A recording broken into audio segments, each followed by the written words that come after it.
Welcome to Web-Minded Computer Institute.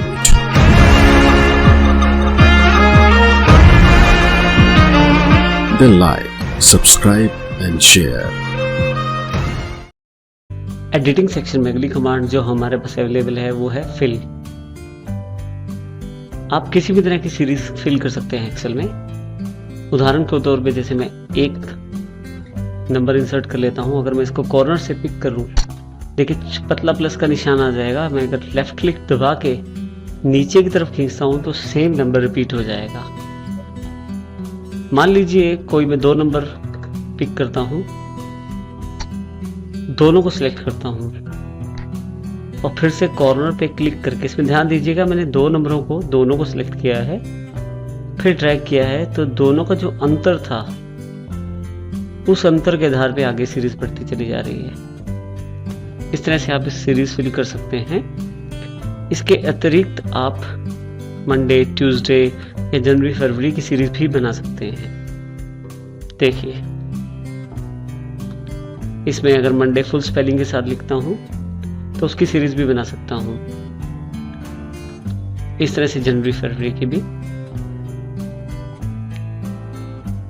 इसके अतिरिक्त मैं इस कार्य के लिए फिल कमांड का प्रयोग भी कर सकता हूं। जैसे देखिए मैंने सिर्फ एक नंबर प्रेस किया और एरिया सेलेक्ट कर लिया जहां तक मैं सीरीज चाहता हूं। फिल के ड्रॉप डाउन बॉक्स पे क्लिक किया, क्योंकि मैंने नीचे की तरफ सिलेक्शन किया है तो डाउन पे क्लिक कर दूंगा।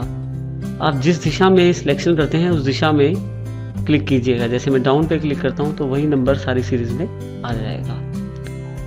इसी तरह से अगर मैं कोई भी दो नंबर लेके फिर से सीरीज सिलेक्ट करता हूं, फिल पे जाएं, सीरीज पे चले जाएं, यहां पे आपके पास देखिए उसने खुद ही स्टेप वैल्यू 2 पिक कर लिया है।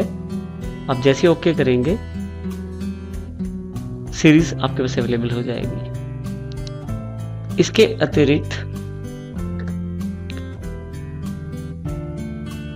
फिर से सीरीज सिलेक्ट की मैंने, फिल पे गया, मैं सीरीज पे जाता हूं, यहां मैं स्टॉप वैल्यू दे देता हूं 100 और लीनियर के बजाय ग्रोथ पे क्लिक कर देता हूं। जैसे ओके करता हूं तो देखिए ध्यान से मल्टीपल टाइम्स देखिए गुना करते हुए ये आगे बढ़ता जा रहा है, क्योंकि इसे पता है नेक्स्ट नंबर 100 आएगा तो उससे पहले ये रुक गया है। इस प्रकार से आप अपनी आवश्यकता अनुसार सीरीज बना सकते हैं। सीरीज डेट के लिए भी प्रयोग की जा सकती है। जैसे उदाहरण के लिए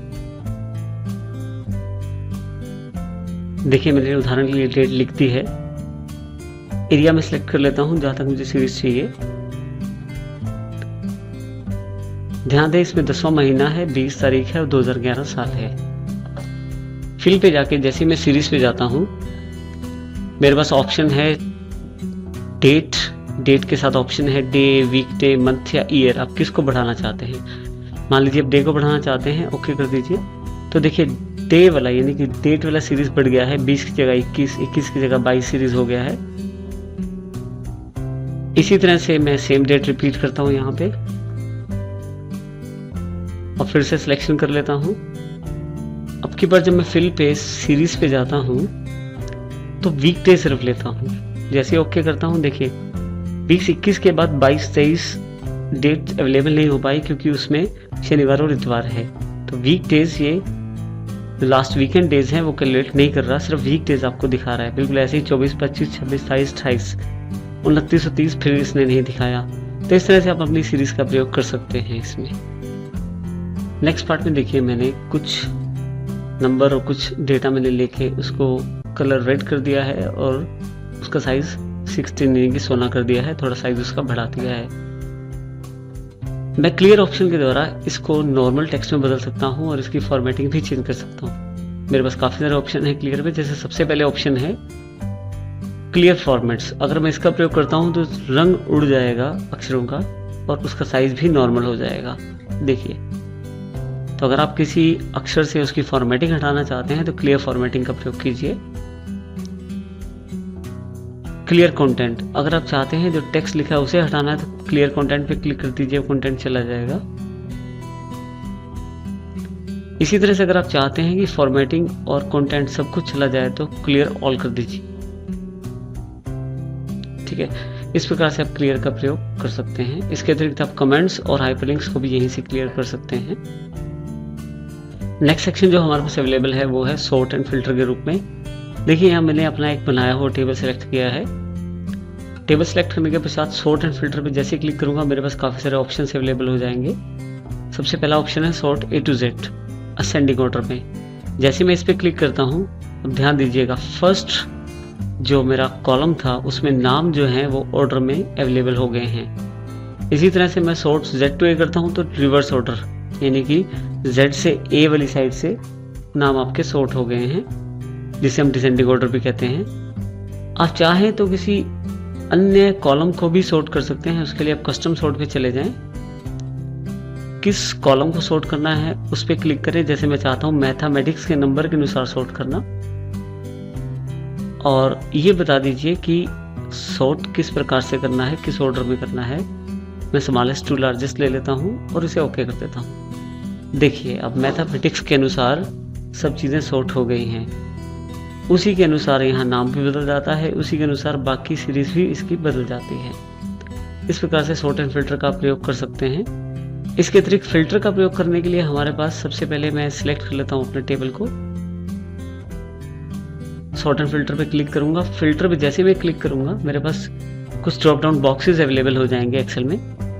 जैसे मैं इस पे क्लिक करूंगा देखिए यहाँ पे काफ़ी सारे ऑप्शंस अवेलेबल हैं सॉर्टिंग के लिए भी और इसके अलावा सिलेक्शन के लिए भी।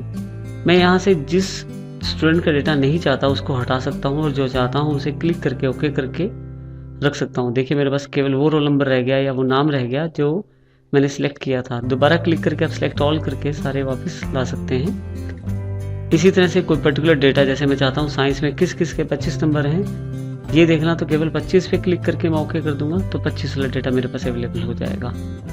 जैसे यहाँ सिलेक्ट ऑल करूंगा तो सिलेक्ट ऑल वाला डेटा अवेलेबल हो जाएगा। इस प्रकार से मैं फिल्टर का प्रयोग कर सकता हूँ।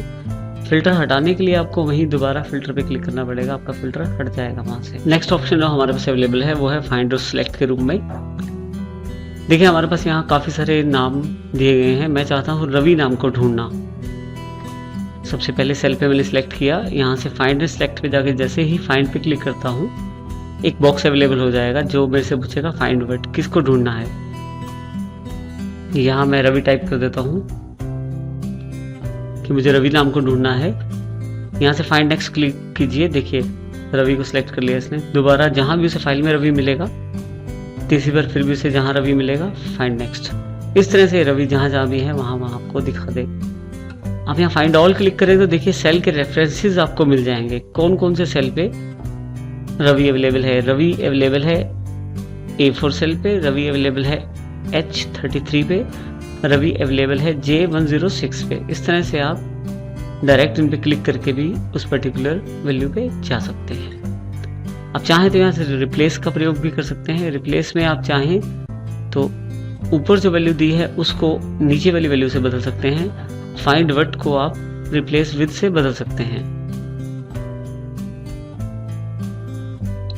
जैसे मैं रवि को यस से बदलना चाहता हूं, अगर आप रिप्लेस करते हैं तो देखिए एक एक वैल्यू रिप्लेस होगा।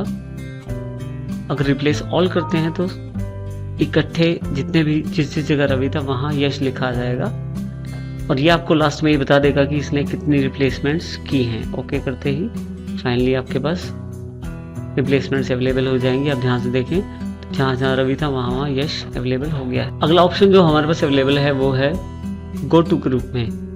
गो टू पे जैसे आप क्लिक करते हैं आप किसी पर्टिकुलर रेफरेंस यानी कि किसी पर्टिकुलर कॉलम या किसी पर्टिकुलर सेल या किसी पर्टिकुलर एड्रेस पे जा सकते हैं। जैसे ही यहाँ पे मैं A10 प्रेस करके ओके करता हूँ, देखिए A10 जो सेल है वो सिलेक्ट हो गया है। इसी तरह से गो टू पे दोबारा जाके मैं यहाँ अगर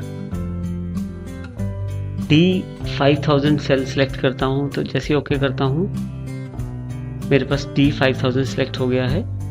इस तरह से मैं इसका प्रयोग कर सकता हूँ गो टू का। इसके अतिरिक्त भी हमारे पास फाइंड और सिलेक्ट में काफ़ी सारे ऑप्शन हैं। जैसे आप फार्मूला ढूंढ सकते हैं, कमेंट्स ढूंढ सकते हैं और कॉन्स्टेंट्स और डेटा वैलिडेशन पे भी इसका प्रयोग किया जा सकता है।